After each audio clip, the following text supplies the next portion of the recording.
morte. Pode acontecer a qualquer instante. Um jovem cheio de vida durante a manhã poderá partir para sempre até o final da tarde. Um pai suspira pela última vez quando seu coração para repentinamente. Uma mãe morre durante uma simples cirurgia. Uma irmã com câncer. Um irmão em um acidente de carro. Um tropeção. Idade avançada. Guerra. A morte é um inimigo incansável. Ela nos caça até ter cada um de nós em suas garras. Nossos cemitérios atestam o fato da nossa luta contra a morte. A morte sempre vence. A morte vem lhe buscar. Está pronto para ir aonde a morte o levar? Alguns acreditam que nada acontece depois que morremos. Apenas deixamos de existir. Outros acreditam que há um céu e que só os extremamente maus não irão para lá. Ainda há outros que acreditam que há um Deus que julgará o homem de acordo com suas obras e que deixará os bons entrarem e os maus mandará ao inferno. Será que alguns destes pontos de vista está correto? Como saberemos? Onde encontraremos as respostas? Quase 1 em cada 3 pessoas afirma ser cristãs. Isto quer dizer que tem a Bíblia como seu livro sagrado, considerando seus escritos sagrados. Mas há muitos cristãos que não estão totalmente cientes do que a Bíblia ensina sobre este assunto de suma importância: a morte. Por que devemos considerar o ponto de vista bíblico? Há algumas coisas que se destacam na Bíblia. Primeiramente, quase todas as profecias escritas na Bíblia já se cumpriram. Isto em grande contraste a outras escrituras religiosas que não contêm profecias cumpridas. A Bíblia fala sobre eventos que sobreviriam a Israel como nação. Nos diz que nos últimos dias, todo ser humano terá que receber um número para vender ou comprar. Exagerado? Não hoje em dia. Por quais outras razões devemos considerar o ponto de vista bíblico? A Bíblia tem suas raízes que traçam os relatos históricos dos primeiros seres humanos. É uma das escritas mais antigas da humanidade, e este livro tem confortado bilhões em todas as épocas. Este livro tem poder transformador. Pessoas têm morrido pelas palavras e mensagens deste livro.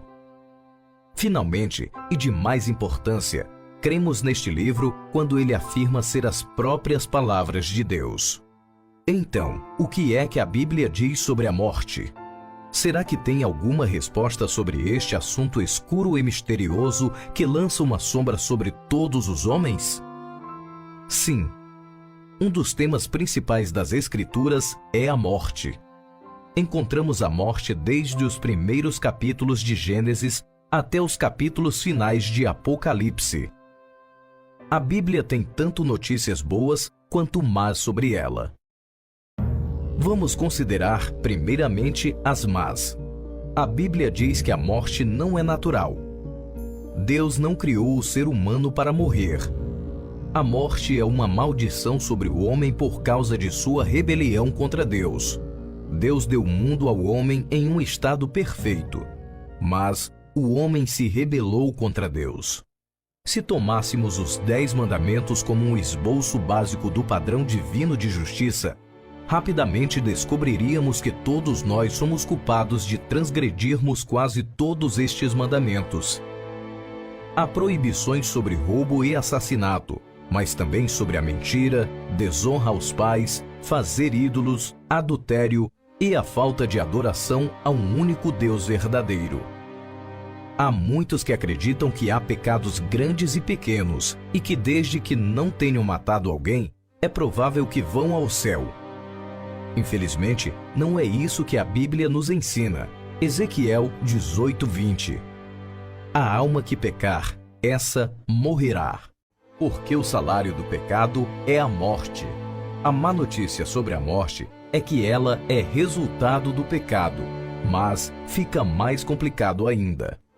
O homem morre fisicamente por causa do pecado, mas há também um julgamento vindouro por causa do pecado, no qual o homem será sentenciado à morte espiritual no lugar em que a Bíblia chama de lago de fogo.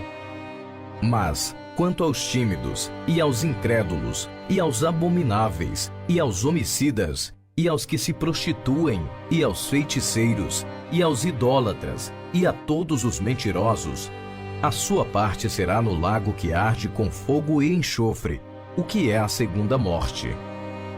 Você acredita nisso?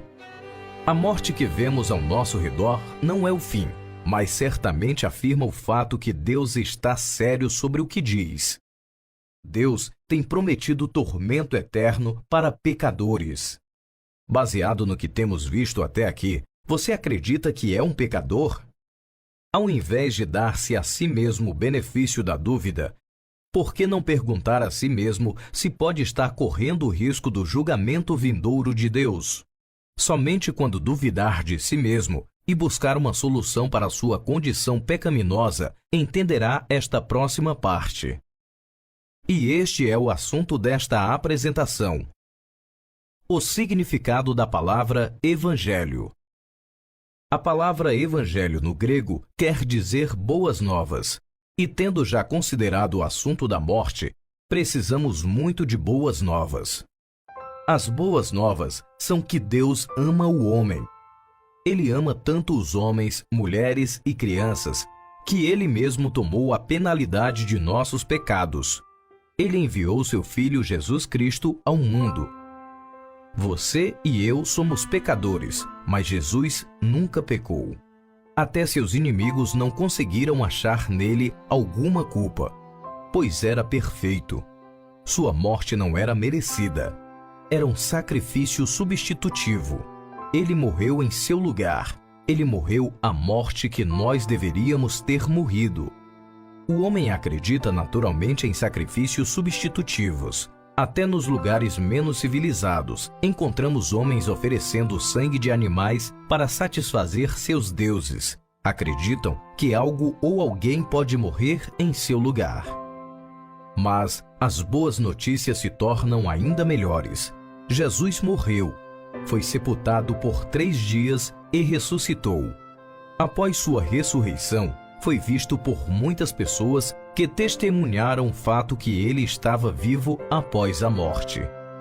O apóstolo Paulo testificou da seguinte maneira: porque primeiramente vos entreguei o que também recebi, que Cristo morreu por nossos pecados, segundo as Escrituras, e que foi sepultado, e que ressuscitou ao 3º dia, segundo as Escrituras, e que foi visto por Cefas, e depois pelos 12. Depois foi visto uma vez por mais de 500 irmãos, dos quais vivem ainda a maior parte, mas alguns já dormem também. Depois foi visto por Tiago, depois por todos os apóstolos, e por derradeiro de todos, me apareceu também a mim como a um abortivo. Você acredita nisso? Amigo, deixe-me lhe perguntar: está cansado do seu pecado? Já desejou ser limpo das coisas más que tem feito? Será que a morte e o que há além o assusta? Você pode ter paz com Deus hoje, porque Jesus Cristo morreu em seu lugar. Este é o significado do termo evangelho. As boas novas são que Jesus Cristo oferece perdão aos pecadores. Ele pode apagar cada transgressão e deseja fazer isso. Pode lhe dar um novo início na vida. Lança-se sob a misericórdia de Deus. Confesse abertamente o seu pecado a Deus. Rogue-lhe por seu perdão com base no que Jesus Cristo fez por você. João 6:28. Disseram-lhe, pois, que faremos para executarmos as obras de Deus? Jesus respondeu e disse-lhes: a obra de Deus é esta, que creiais naquele que ele enviou.